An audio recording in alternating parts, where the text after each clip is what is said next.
Finally Jatayu theme park ಮೇಲ್ಗಡೆ ಬಂದಿದ್ದೀವಿ. Jatayu statue ಮಾತ್ರ ತುಂಬ ಚೆನ್ನಾಗಿ ಬಂದಿದೆ. ಸೊ ಮೇಲ್ಗಡೆಯಿಂದ ವ್ಯೂ ಮಾತ್ರ ತುಂಬ ಅದ್ಭುತವಾಗಿದೆ. ಬೆಂಗಳೂರಿಂದ ಇಲ್ಲಿ ಬಂದಿದ್ದಕ್ಕೂ ನಮಗೆ ಸಾರ್ಥಕ ಆಯಿತು, ಏಕೆಂದರೆ ಅಷ್ಟು ಚೆನ್ನಾಗಿದೆ ವ್ಯೂ ಪಾಯಿಂಟ್ ಇದು. ಎಲ್ಲೂ ಒಂದು ಸಲನೂ ಬೇಜಾರಾಗಿಲ್ಲ, ಯಾಕಪ್ಪ ಬಂದು ಅನ್ನೋ ಒಂದು ಫೀಲ್ ಕೂಡ ಬಂದಿಲ್ಲ. ತುಂಬ ಇಷ್ಟ ಆಯಿತು ದೇವಸ್ಥಾನ. ಆದರೆ ಒಂದು ಬೇಜಾರಿನ ವಿಷಯ ಏನಂತಂದರೆ ಇಲ್ಲೊಂದು ಮಂಟಪ ಇದೆ. ಇದೆಲ್ಲ ಸುಮಾರು ಸಾವಿರಾರು ವರ್ಷ ಹಳೆಯ ಮಂಟಪಗಳಿವೆಲ್ಲ, ಆಯಿತಾ. ಇಲ್ಲಿ ಬಂದ್ಬಿಟ್ಟು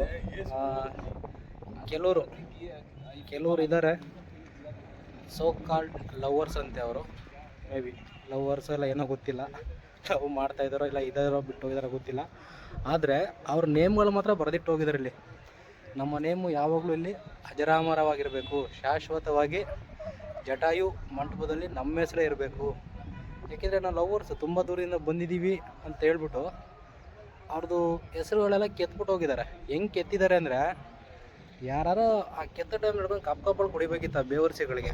ಬನ್ನಿ ಹೆಂಗೆ ಬರೆದಿದ್ದಾರೆ ಅಂತ ತೋರಿಸ್ತೀನಿ, ಅದೊಂದು ಸಲ ನೋಡಿರುತ್ತೆ. ಅಷ್ಟು ಚೆನ್ನಾಗಿರೋ ಮಂಟಪದ ಒಳಗಡೆ ನೀವು ಹೋಗಿ ನೋಡಿಬಿಟ್ರೆ ಮಾತ್ರ ಯಾರಿಗಾದರೂ ಉರಿಯುತ್ತೆ ಗುರು. ಈ ನನ್ನ ಮಕ್ಕಳು ಬತ್ತಲ್ಲೇ ಪೆನ್ನು, ಪೆನ್ಸಿಲು, ಸ್ಕೆಚ್ ಪೆನ್ ಎಲ್ಲ ತಗೊಂಡ್ಬಂದ್ಬಿಟ್ಟಾರೆ.